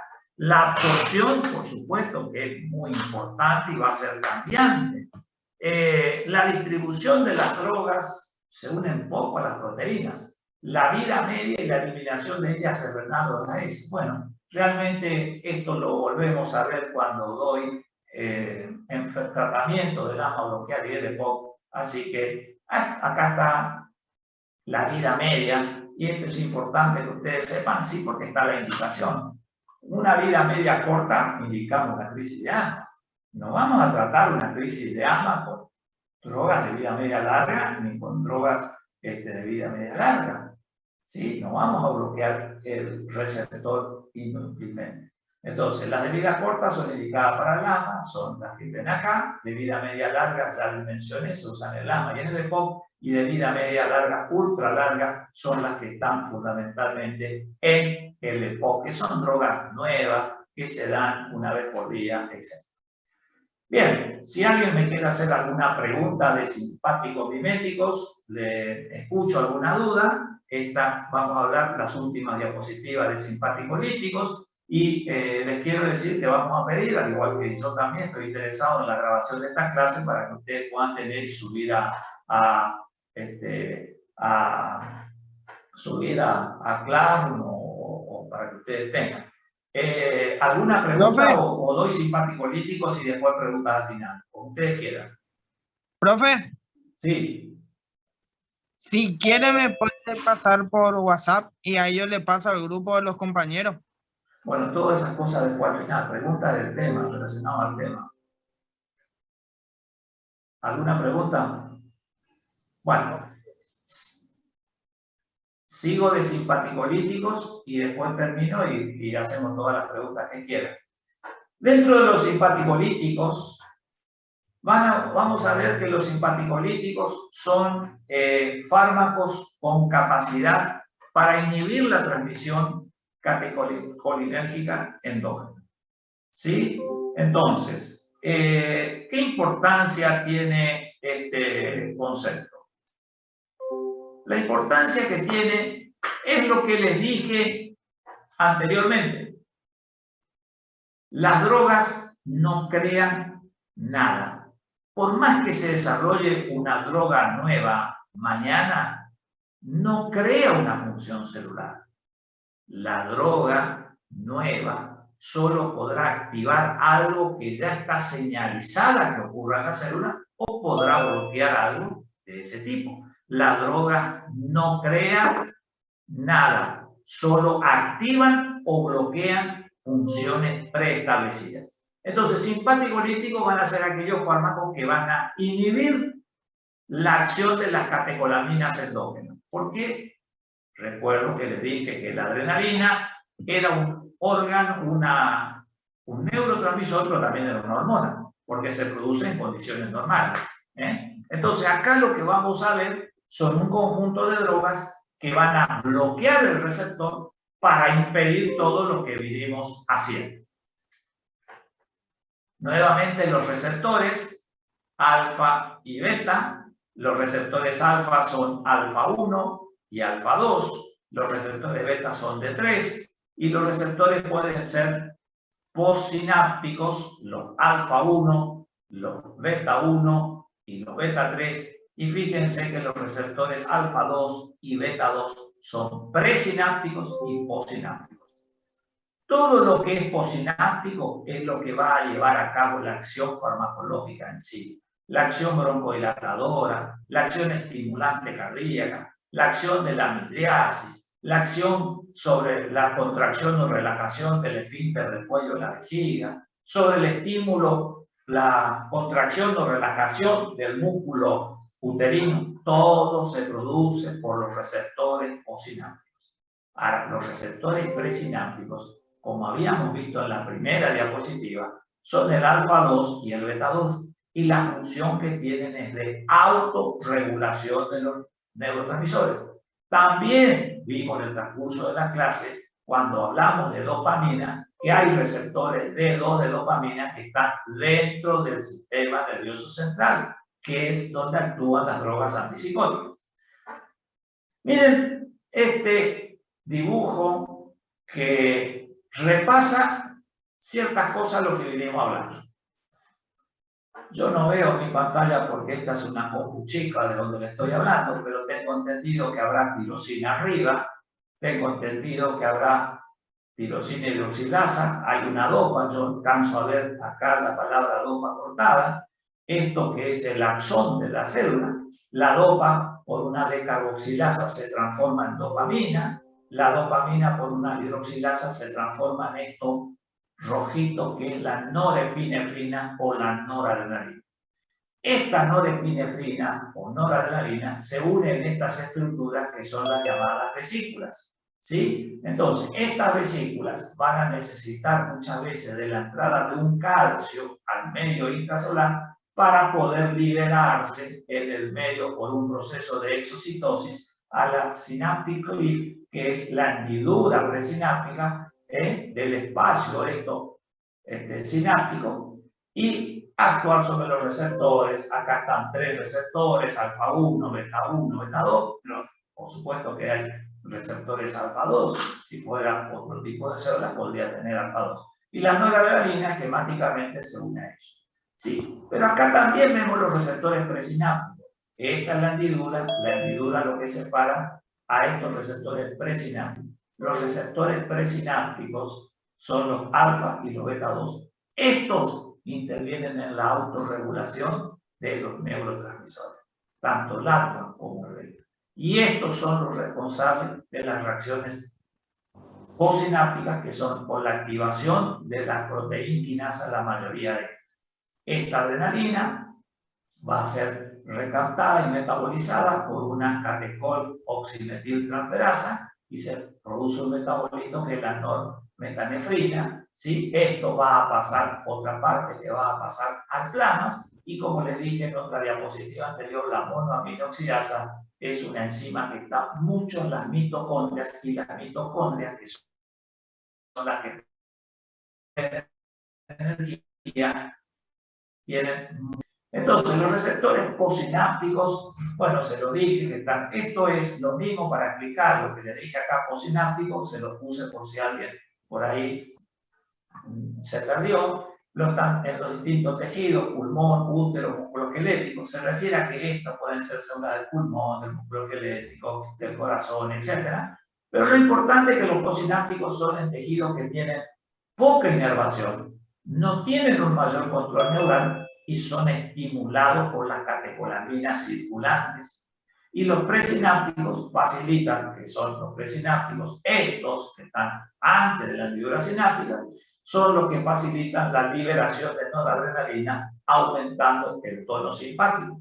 Si este receptor alfa 2 tiene como función aumentar, estimular la noradrenalina y aumentar el tono simpático, la clonidina o el alfa-metildopa que actúa sobre este receptor impedirá la información para que se descargue noradrenalina acá, y entonces por eso actúa a nivel presináptico o a nivel, digamos, de la primera neurona. Entonces la dopa y la clonidina van a actuar en este receptor impidiendo la liberación, pero lo veremos más adelante en las próximas.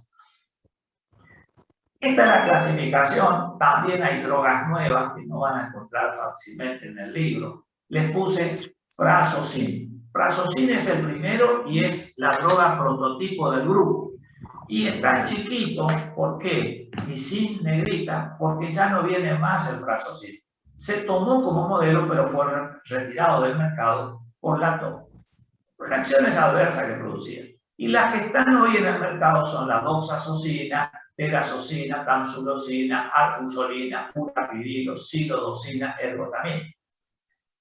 Esta, la doxa, la tera, la tamsulosina y la arfusosina, son drogas que se utilizan para patología de hipertrofia prostática benigna, motivo por lo cual ustedes, enfermeros, que pasen por una sana urología, van a ver fácilmente estas drogas con la silodoxina. El urapidilo o urapidil, como encontrarán en algunos libros, es una nueva droga bloqueante alfa que se usa para el tratamiento de la presión. Y la ergotamina es lo que está asociado al migral viral, etcétera, porque produce vasoconstricción y entonces se dan en las migrañas, en las cefaleas, etcétera. Bloqueante, acá me salió mal, voy a corregir esta diapositiva, pero ya es tarde porque está siendo grabado, es A de alfa, no A como está acá. La joinvina no existe más y bloqueante alfa 1 y alfa 2, la bentolamina y la fenoxibenzamina, que ya no existen en el mercado. Todas las drogas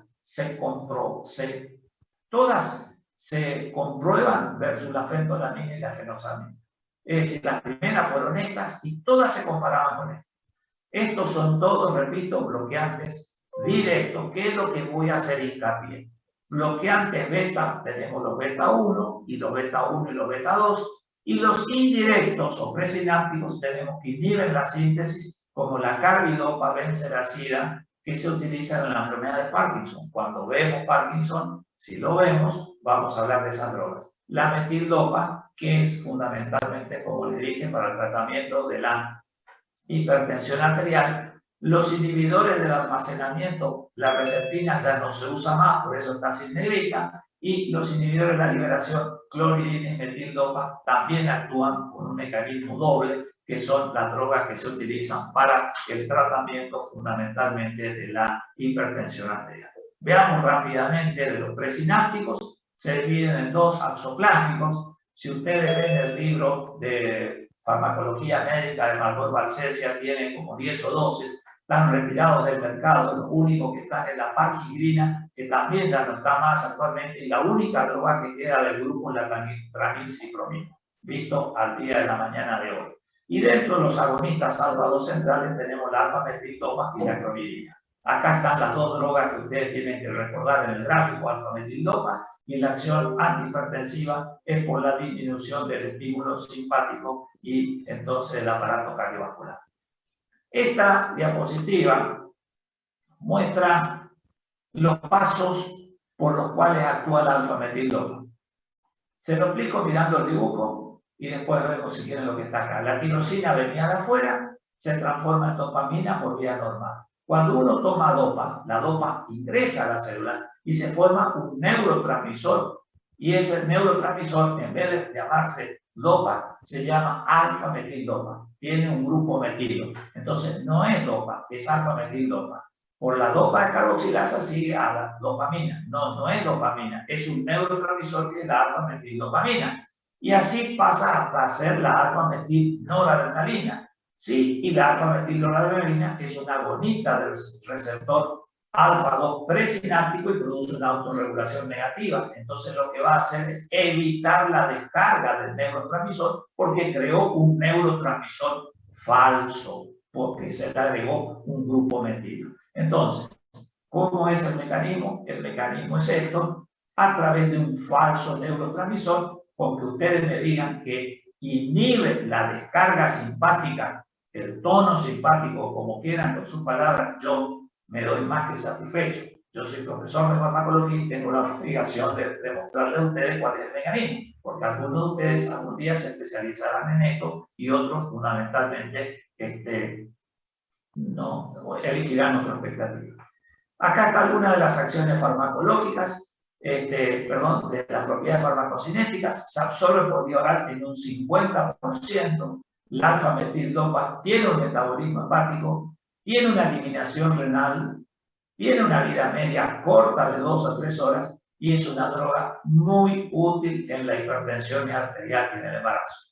La alfa-metildopa, no tengo tiempo para hablar de la historia, pero más o menos data del año 60 y fue una droga muy utilizada médicamente, que hoy, dado la explosión de nuevos fármacos con mecanismos más nuevos y menor toxicidad, porque el problema de la alfa-metildopa lo vemos en 2 diapositivas después, que son las reacciones adversas, hicieron de que prácticamente hoy ya no formen parte de la terapia hipertensiva, salvo en la mujer embarazada. Ya está acá, las reacciones adversas. Fíjense acá la cantidad de reacciones adversas a nivel del sistema nervioso central, donde la sedación, la cefalea, amnesia eran muy importantes. A nivel cardiovascular, la hipotensión ortostática, la bradicardia. A nivel de la sangre producía anemia hemolítica, leucopenia. La anemia hemolítica es una anemia en la cual el fármaco destruye los glóbulos rojos, produce lo que se llama la lisis. Imagínense ustedes si será de grave una anemia en la cual los glóbulos rojos se hemolizan, se rompen. No tenemos cómo el EM lleve el oxígeno y nos morimos por insuficiencia respiratoria, sin que, por más que nos administren oxígeno, porque no tenemos cómo transportar el oxígeno. Leucopenia, la disminución de los glóbulos blancos. Los digestivos, los más importantes, estos son comunes a cualquier droga, las náuseas y los vómitos. La serotonía. Serotonía significa sequedad de mucosas. La fiebre, la hipersensibilidad, la hepatotoxicidad eran muy importantes. A nivel de la piel producía urticaria, eczema. A nivel nasal producía congestión nasal e impotencia sexual. Es algo muy común en las drogas antihipertensivas. Y en los tratamientos crónicos producía ginecomastia, que es el aumento del tamaño de las glándulas mamarias el aumento del tamaño de las glándulas mamarias en el hombre, ¿sí? Se me perdió, no puedo ver. Bueno, y fundamentalmente galactorrea, que es el aumento de la secreción por el pezón, producía hiperprolactinemia, parkinsonismo, depresión psíquica, es decir, una serie de reacciones adversas. Las palabras de la clonidina, mirando este dibujo le explico, entenderán el mecanismo. La clonidina, recuerden con alfa-metilopa a nivel presináptico. La clonidina que está en marrón viene por el interior del axoplasma, se une a los receptores alfa-2 presinápticos, esta es la neurona sináptica, estos serán los receptores posinápticos, por eso están en otro color. Se une a los receptores presinápticos, entonces no va a haber noradrenalina.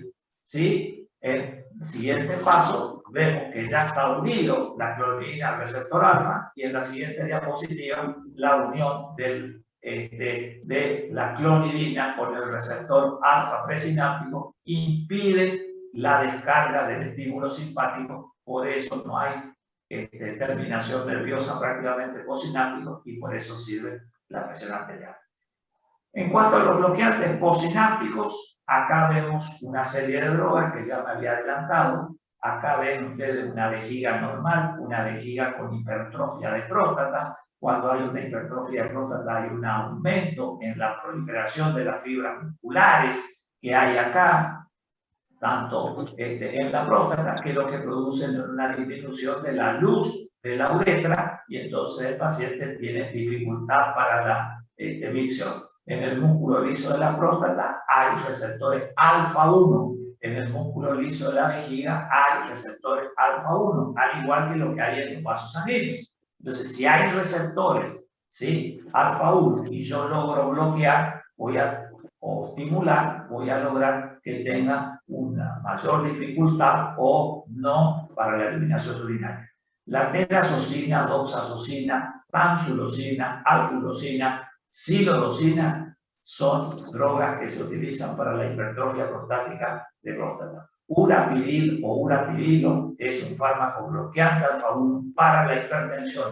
No está en el mercado, creo que sí, ya está en el mercado argentino. Y la ergotamina es lo que está en las drogas que le mencioné. ¿Cuáles van a ser las acciones? Hipotensión arterial porque inhibe la vasoconstricción y disminuye la resistencia periférica y alivia los síntomas de la hipertrofia prostática porque, como dije, en la próstata y en la vía urinaria baja hay receptores alfa-1 que por estas drogas se logra una relajación de la fibra muscular gris. Algo que les pongo, no es necesario que lo sepan, la vida media de las drogas, hay vidas medias largas como la doxazocina, la terazocina, y hay drogas que realmente tienen una vida media muy corta.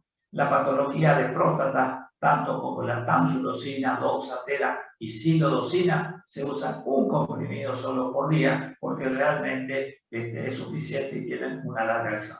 En los posinápticos, tanto bloqueadores alfa y alfa-1 y alfa-2, solamente están las glutaminas que tienen poca indicación terapéutica. Para terminar, el grupo de los beta bloqueantes y vuelvo a decirles beta 1 y beta 1 y beta 2, la selectividad de la acción beta bloqueante no es absoluta, es preferencial. Cuando hablamos de los beta 1, que predisponen a los beta 1 es el atenolol, y cuando vemos de los beta 1 y beta 2, la droga siempre es el propanolol. El propanolol fue uno de los primeros del grupo. Entonces, atenolol es la droga de excelencia para bloquear los receptores beta 1 y el propanolol es el prototipo de los no cambios selectivos o bloqueadores beta 1 y beta 2. Acá está algo que siempre pongo. La selectividad de los receptores no es absoluta. Y algo que les mencioné, que el propanolol es el prototipo de los beta bloqueantes que tienen igual afinidad por los beta 1 y beta 2 y el atenolol solo por los beta 2. Esta es una diapositiva nueva que no la tenía en clases anteriores y que habla de la generación de los beta bloqueantes. El propanolol, nadolol, timolol, pinolol y sotalol que existen en el mercado farmacéutico y el penbutolol que fue retirado del mercado farmacéutico, estos son los de primera generación. De segunda generación fue el atenolol, el metoprolol, el esmolol, el bisoprolol, y los de tercera generación tenemos el acebutolol, betaxolol y celiprolol que no están en el mercado farmacéutico argentino, por eso están con letra chica. Les aclaro que esto es viejo, o sea, esta diapositiva es nueva al día de hoy, o sea, ayer, anteayer, esta mañana estuve repasando algunas cosas. Ahora bien, dentro de 6 meses a lo mejor la industria farmacéutica baja alguno de estos, que no creo porque son excelentes, o agrega alguno de estos. Entonces, esto es a la fecha.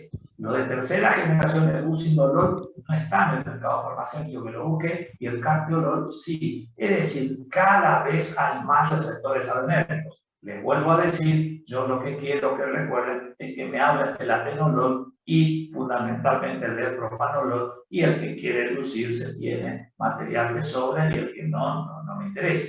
Pero si realmente alguien va a una terapia, va a ver muchas de estas drogas o pasa por un consultorio de oftalmología y ve estas indicaciones que van a ocurrir fundamentalmente para el glaucoma.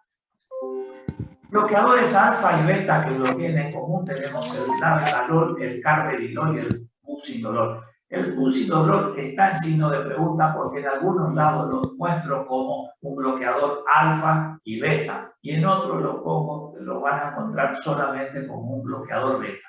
Acá ven en la diapositiva 146-134, labetalol y carvedilol. El labetalol es viejo, el carvedilol es nuevo, casi todos están por carvedilol, bloquea los receptores alfa y los beta, y el bucindolol tiene una muy leve acción alfa. No sé si esta acción alfa para algunos lo consideran como bloqueador alfa y beta, para otros solamente como están débil lo ponen como bloqueador beta.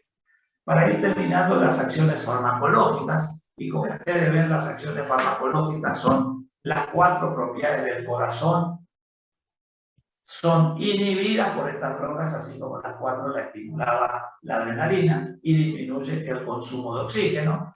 De vuelta, para quienes quieren repasar, vasotropismo, la excitabilidad, crono, esta no lo voy a leer. ¿Y para qué se van a usar? Para la hipotensión arterial. Acá ven en la diapositiva 98-72 de presión arterial. Entonces disminuye el gasto cardíaco, disminuye la resistencia periférica, disminuye la descarga simpática y disminuye la secreción de renina que tiene. Ustedes saben que la renina es una sustancia que es elaborada en el aparato yuxtaglomerular del riñón, y la renina se elevaba, y a los pacientes que eran hipertensos se los clasificaba hace algunos años atrás, hoy ya no, en pacientes que tengan renina alta, que tengan renina baja o que la renina sea normal.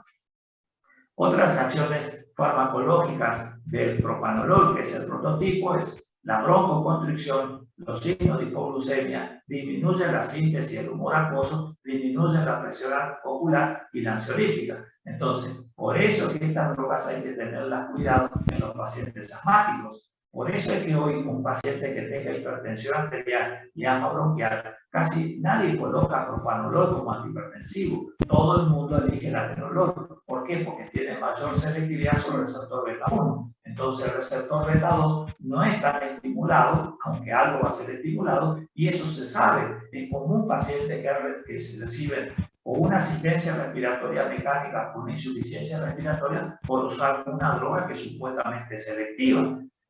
Inhibe los signos de la hipoglucemia. Eso es muy importante que lo tengan en cuenta. La hipoglucemia tiene como signos taquicardia, pilorección, midriasis, cefalea, excitabilidad, es decir, signos que son del sistema simpático. Si un paciente diabético está recibiendo estas drogas bloqueantes, los signos de hipoglucemia van a estar prácticamente solapados y disminuye la síntesis de humor acuoso y disminuye la presión ocular. Por eso es que se lo utiliza fundamentalmente, acá ya vemos las indicaciones, y se lo ocupa fundamentalmente para el tratamiento del glaucoma. En cuanto a la farmacocinética, generalmente se absorben bien por vía oral. Ojo con el metabolismo del primer paso, que es muy importante del propanolol y de todas estas drogas. Se unen bien a las proteínas y pasan la barrera hematoencefálica, por eso es que tienen síntomas neurológicos. La vida media es corta, ahora vamos a ver algunos metabloqueantes de vida media muy larga, tiene un metabolismo hepático y tiene una eliminación renal. Ahí está una diapositiva de la vida media. Yo no acostumbro a preguntar, salvo propanolol y atenolol, pero entiendo que es de interés porque algún familiar de ustedes tendrán con carvedilol, para que sepan que la vida media es de 6 a 10 horas. El bisoprolol es muy utilizado por los cardiólogos, al igual que el nebivolol, para que sepan que tienen vida media larga, de 10 a 12 horas. Y esto se utiliza no tanto como beta bloqueantes, sino también más por el efecto antihipertensivo. Para ir terminando, las reacciones adversas son muchas, y tomo como ejemplo las reacciones adversas del propanolol, que son cardiovasculares: la hipotensión, bradicardia, bloqueo auriculoventricular, isquemia cardíaca, agravamiento de insuficiencia cardíaca, el agravamiento de enfermedades vasculares periféricas. Esto es importante, que tiene una arteriopatía periférica, la enfermedad de Bergero, las personas que tienen tabaquismo, que tienen tapadas sus arterias, cuando reciben esta droga beta bloqueante, caminan mal, tienen dolor, tienen fatiga, etc. Broncoespasmo. A nivel de la sedación, alteraciones del humor, fatiga, son importantes, ya hablando de la hipoglucemia. A nivel de la sangre, el propanolol puede producir anemia, alveolocitosis, que significa que disminuye los glóbulos rojos de la sangre, ¿sí? Da una anemia porque falla la célula madre de la médula ósea.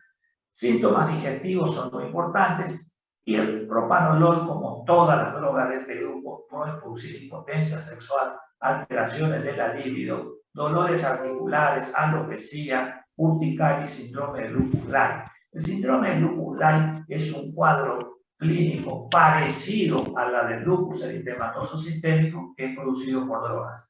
La alfa-metil-2 era una de ellas, y ahora vemos los beta bloqueantes como otra de las drogas.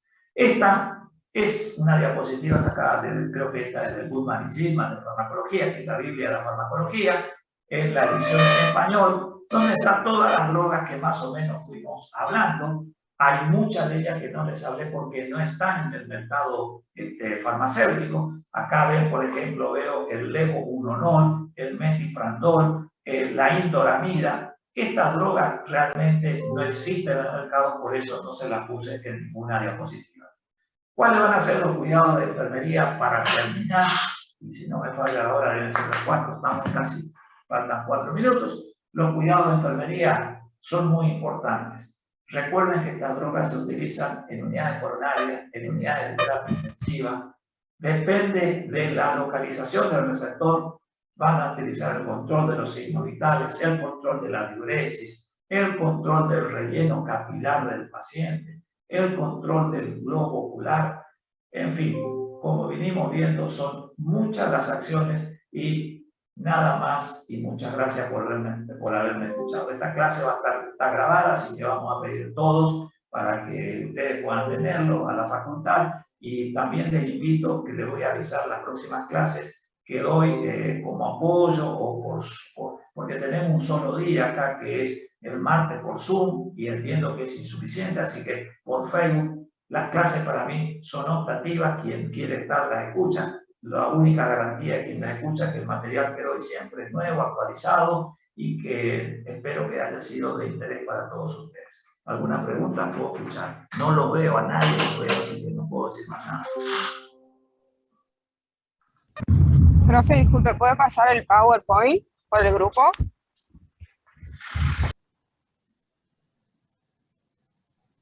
Sí, me había dicho el profe que me iba a pasar por Power, o sea, por WhatsApp, así después de pasar al grupo. Mati, también pídele por favor el anterior, el de los parasimpáticos, porque la verdad es de que yo lo busqué por el Facebook, está chueco y no se abre completo.